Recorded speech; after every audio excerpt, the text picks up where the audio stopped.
Your Eye on Annapolis daily news brief keeps you informed about what's happening in Annapolis, Anne Arundel County, and Maryland. Local news, local sports, local events, local opinion, and, of course, local weather. Your Eye on Annapolis daily news brief starts now. Good morning. It's Friday, October 16th, 2020. This is John Frenaye, and this is your Eye on Annapolis daily news brief. Well, we survived the week. Bring on the weekend. The Anne Arundel County Public Schools have notified the Anne Arundel County Health Department that 2 of their employees have tested positive for COVID-19. Now, these were 2 employees that were working in the operations supply warehouse in Millersville.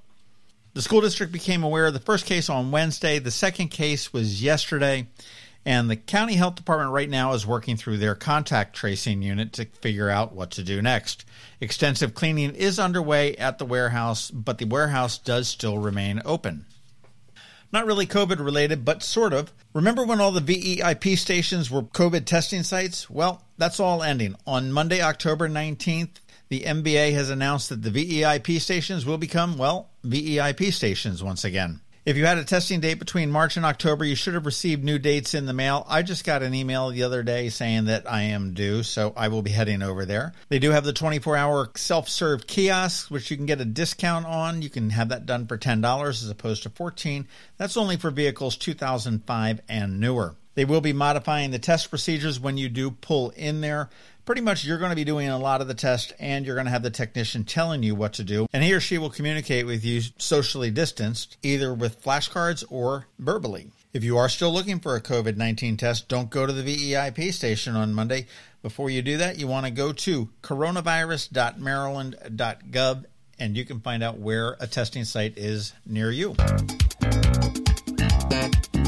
Hey, put Halloween on your calendar from 9 a.m. to noon. It's not trick-or-treating. It's too early to go trick-or-treating for that. But this is a great opportunity to do some good for our local community, and it's put on by the Parole Rotary. This is all going down at 451 Defense Highway, which is the headquarters for Books for International Goodwill, which is the project of the Parole Rotary. And they are going to have a book drive, diaper drive, and sweater donation day, as well as free paper shredding. The paper shredding is to lure you in. It is being supplied by Shred Instead, so you can bring any sensitive documents and have them shredded right there. Book donations are welcome, and they're going to be given to Books for International Goodwill, which is such a great organization and a project of the Parole Rotary. Donated diapers are going to go to needy families through Tyler Heights Elementary School for distribution, and donated sweaters, hoodies, coats, etc. are going to the Just One Sweater initiative, and they're going to be distributed again directly to the community through about 7 or 8 different community organizations. This is a great opportunity to do a lot of good at one time, at one place, October 31st from 9 a.m. to noon. Hey, remember when Travis Pastrana was going to jump Eagle Alley, and then he wasn't? Well, now it seems like he is. The city has approved permits for the event, and it's going to happen October 22nd from 6 a.m. to 6 p.m. The city does say that you should expect street closures at City Dock, Newman Street, Compromise Street, and Dock Street from 6:30 a.m. to 10 a.m. And School Street, Church Circle, and West Street will be closed from 11:30 a.m. to 4 p.m. Mitchell Stevenson, who is the spokesperson for the city, said that you should expect to be possibly turned away by the police or the film crew because of some potential dangers that the stunt might pose. Now, for these road closures, they will be posting signs notifying that the road will be closed. If you don't heed the sign, your vehicle will be towed. So there's your fair warning. And finally, as we promised, we have some winners from the different contests we've had over the last couple days. We had a book about the Thomas Point Lighthouse by Dave Gendell. That was up for grabs for somebody that left us a review. And the winner on that one is Stephanie Mayers for her review left on Spotify, which was actually our first one on Spotify. So thank you very much, Stephanie. We had a $25 gift card and a custom pint glass up at the Chesapeake Real Ale Brewery in Crofton. That one does go to Paul Sakalowski, and thank you very much for using the hashtag EOADNB. And finally, we had a pair of tickets to Ram's Head on Stage for tonight's show of the Dirty Grass Players. And that one goes to Kyla Kellogg, who scored a pair of tickets, and she posted a comment saying that the Capitol Steps was one of her favorite shows that she had seen at the Ram's Head on Stage. So congratulations to everybody there, and I'm so glad that we're able to do contests once again. All right, that does wrap it up for the news today. Please make sure you're checking out eyeonannapolis.net throughout the day because we're going to be updating these stories and more. Make sure your friends, family, and colleagues all know how to get a hold of us, how to download and subscribe. Push your luck. Ask them to give us a rating or a review as well. It is Friday, so we do have a short list of things you may want to consider doing this weekend. And as we have every day, we have George Young with your local DC Mdva weather forecast. He is standing by. But first, here's a real quick message from Rick Peters from Solar Energy Services.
When you live near Annapolis, you know how fickle the weather can be. So you need a truly local forecast that's accurate and reliable. Forecast right here in Annapolis. DC Mdva Weather is not just for today, but for the rest of the week and the weekend too. Now here's George Young of DC Mdva Weather with the weather outlook for today and beyond.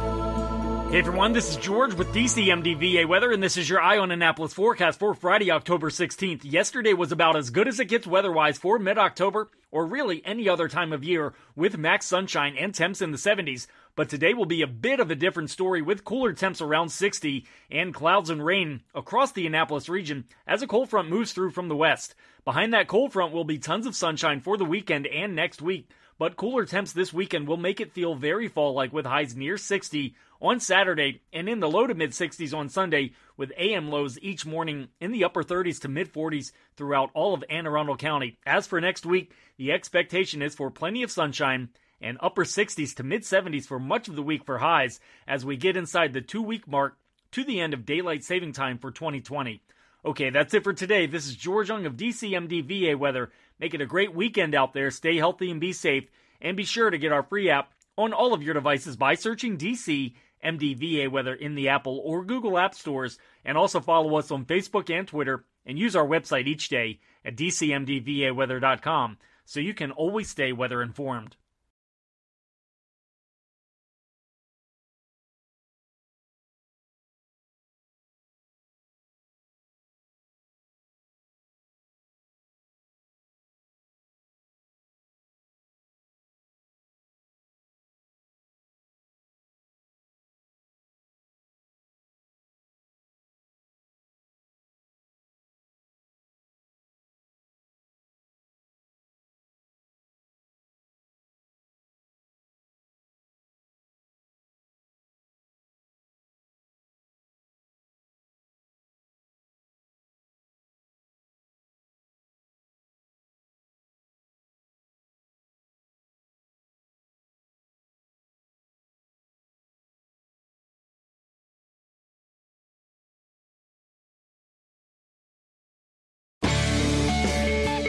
There's always something going on over the weekend in the area, and we're here to narrow it down with our top picks for this weekend. Oh, and be sure you're signed up for the Eye on Annapolis weekly events newsletter. It's free and comes to you every Friday at 12:30 p.m. There's a sign-up link at the top of every page at eyeonannapolis.net. Well, according to George, it looks like we've got a little bit of a washout today with a little bit of a nice, cool weekend coming in. So get out and have some fun. I do have two things. One of them is virtual and one of them is for real. Let's start with the virtual. We love our friends on the Schooner Woodwind, and they are sailing through the end of October. So if you do want to get out for a sail, you've got a couple more weeks to do it. I highly recommend that. That is an awful lot of fun. But right about this time now, they would normally be participating in the Great Chesapeake Bay Schooner Race, which takes probably a dozen or 24 schooners racing from Baltimore all the way down to St. Mary's. They are very competitive, and they have won many times year after year. Well, 2020 is not a normal year, and they are going to be doing this virtually. It's not just the Woodwind, it is all the other boats that normally do it, and each boat that would be normally in the real race has identified a charity or charities that they are raising money for to give back to the community. Now, the Woodwind has picked the Great Chesapeake Bay Schooner Race Education Program, and what that does is it works to get kids out on the water sailing. Great program. Headquartered out of Baltimore, but it's a wonderful program there. What you can do is you can go online between October 14th at noon and October 17th at 3, so it only goes through tomorrow, and make a donation. Any amount is welcome, but if you donate between $50 and $249, you will get a special commemorative face mask for the Great Chesapeake Bay Schooner Race 2020. And if you donate $250 or more, you'll receive a special commemorative Q flag burgee. And what you want to do is go to this really easy URL. It is gcbsr.org, Great Chesapeake Bay Schooner Race. You can find out all the boats that are registered. You can find out all of the organizations that they are supporting, and definitely give it a click. And remember, the Woodwind is still sailing through the end of the month.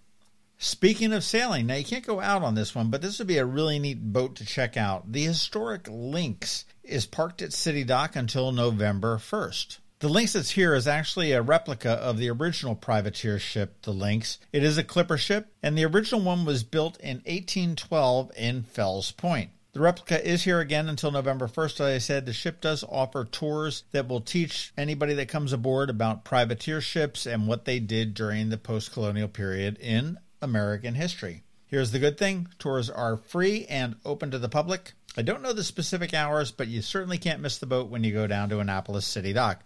Go check it out. Have a tour on the Lynx. So there you go. Not a huge list, but a good list. As always, have fun, stay safe, enjoy your weekend, and we'll be back here on Monday. You've been listening to the Eye on Annapolis Daily News Brief. Tell your friends and colleagues, this is the podcast where you can keep up on the latest with what's going on in Annapolis and Anne Arundel County. And don't forget about our website, eyeonannapolis.net, where you can find even more information. And make sure you follow us on Facebook at All Annapolis and on Twitter at Eye on Annapolis. This Daily News Brief podcast comes to you every Monday through Friday at 6 a.m.